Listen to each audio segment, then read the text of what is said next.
Waktu itu mulanya ada teman saya sesama PPDS juga yang terkonfirmasi positif. Baru kemudian kita mulai tracing dan tes secara bertahap. Sampai tiba pada giliran saya waktu itu di swab pada tanggal 11 Agustus 2010. Dan 1 hari setelahnya, malam hari itu sekitar pukul 11 malam, saya mendapatkan telepon dari salah seorang teman saya yang mengatakan bahwa nama saya ada salah satu di antara teman-teman yang terkonfirmasi positif COVID-19.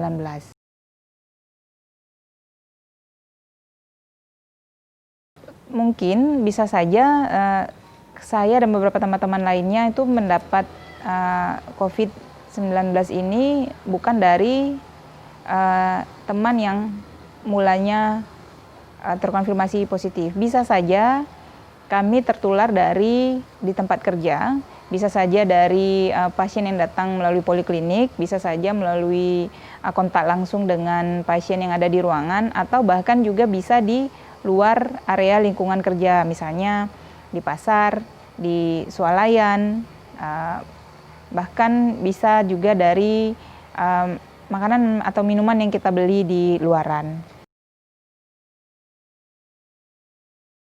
Pada saat itu, ketika pertama sekali saya dikabarkan bahwa saya terkonfirmasi positif COVID-19, perasaan saya yang pertama adalah syok. Saya terkejut dan tidak menyangka sama sekali bahwa saya terkonfirmasi positif COVID-19. Sedih tidak tahu mau mengungkapkan perasaan yang seperti apa gitu. Kenapa saya sedih? Karena banyak dari masyarakat kita yang masih menganggap COVID-19 ini sebagai penyakit aib gitu.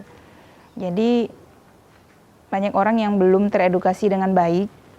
Jadi kalau ada pasien yang terkonfirmasi positif maka disisihkan. Terus perlakuannya terjadi seperti diskriminatif dan persekutif. Jadi ya pasien-pasiennya merasa minder termasuk saya. Saya mengingat mempunyai anak-anak 3 orang dan 1 masih bayi. Jadi dampaknya ke sana. Nanti bagaimana anak-anak saya berhubungan dengan teman-temannya, dengan saudara-saudaranya, dengan lingkungan sekitar. Itu yang paling penting.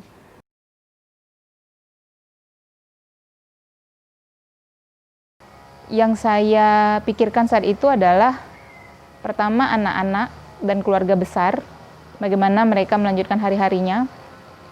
Kemudian bagaimana hubungan kita dengan lingkungan sekitar. Kita tahu bahwa belum semua masyarakat teredukasi dengan baik tentang COVID-19 ini. Saya khawatir masih banyak masyarakat yang menganggap penyakit ini adalah aib. Dan masih banyak di luar sana pasien-pasien yang terkonfirmasi positif mendapatkan persekusi dari masyarakat di sekitarnya. Itu yang menjadi hal kekhawatiran terbesar saya sebenarnya. Dan itu membuat saya sampai sedih, sangat-sangat sedih dan menangis pada malam itu. Tapi saya punya pasangan yang luar biasa, yang membesarkan hati saya dan memberikan saya semangat yang luar biasa, sehingga saya mampu berdiri tegak dan menerima kenyataan bahwa saya terkonfirmasi positif 19.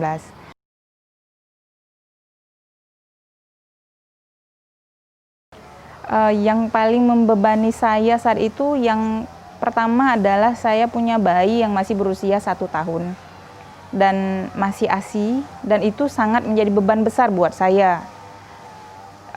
Harus berpisah jauh selama beberapa hari, menurut saya itu beban ya.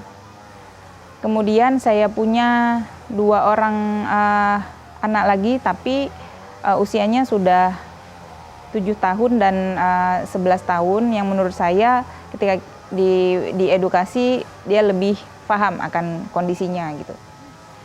Nah, beban utama saya ya si bayi itu, sementara dia tetap ASI, kemudian dia masih membutuhkan saya secara penuh gitu. Jadi itu yang menjadi beban luar biasa, dan itu semua di backup full oleh pasangan.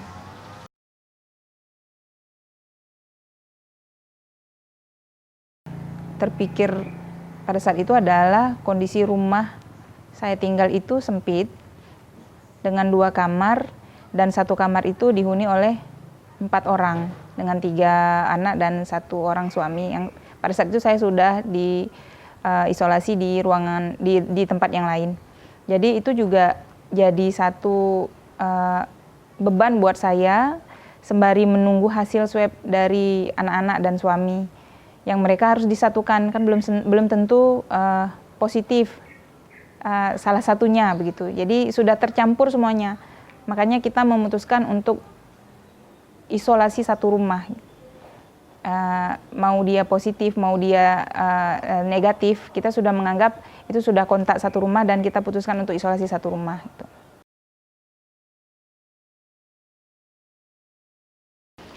Hari ketiga itu saya sudah berada di tempat isolasi yang lain, tepatnya di Asrama Haji Banda Aceh.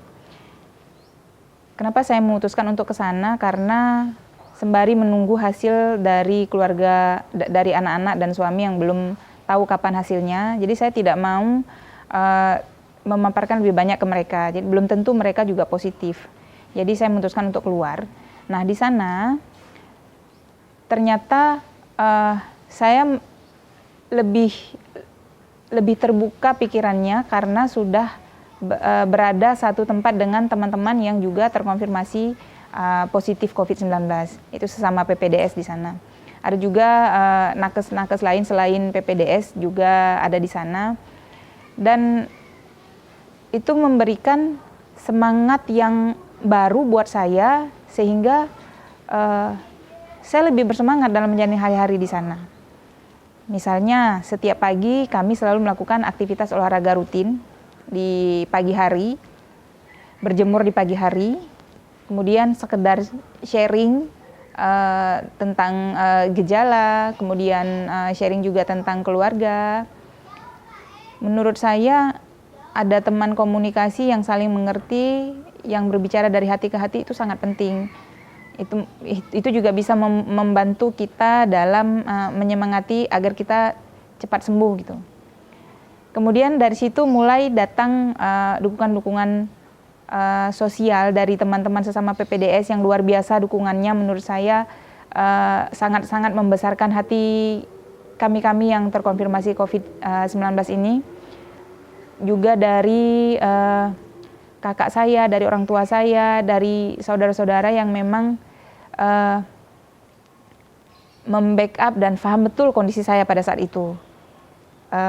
Juga dari sahabat-sahabat dari suami saya juga yang ada yang sekedar say hello, yang menanyakan apa kabar, ada yang sekedar mengantarkan gorengan dan kopi. Menurut saya hal itu sangat berharga, jadi sangat membesarkan hati kami-kami yang terkonfirmasi positif 19 ini, jadi tidak merasa diacuhkan, tidak merasa dikucilkan gitu. Dan kami merasa diterima keberadaannya di tengah-tengah masyarakat, seperti itu.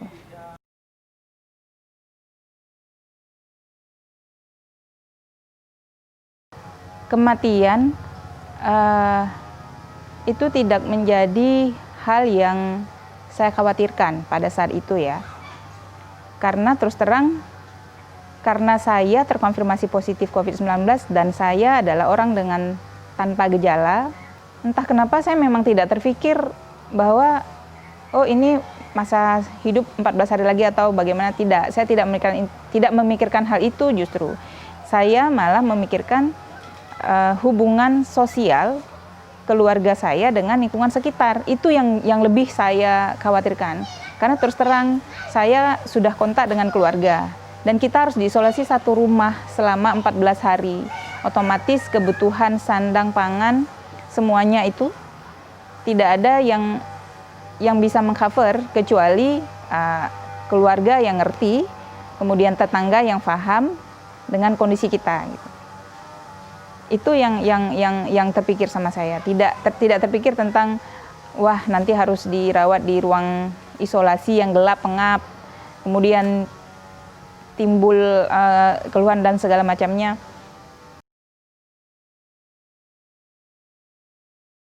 Saya diberikan support yang luar biasa oleh pasangan sehingga saya bisa bangkit dan bersemangat. Nah, karena jujur setelah saya menjalani isolasi selama 14 hari ini, kuncinya adalah jangan stres. Ketika kita stres, imun kita turun, sehingga daya tahan tubuh kita tidak terbentuk, sehingga berbagai macam keluhan itu muncul. Ini paling penting menurut saya, jangan stres. Jadi bersahabatlah dengan kondisi yang ada, jadi kita terima. Saya butuh waktu itu sekitar 2 hari baru bisa menerima kenyataan bahwa saya terkonfirmasi positif. Setelah itu saya memutuskan untuk isolasi terpisah dengan keluarga, sembari menunggu hasil swab dari keluarga, anak-anak dan suami.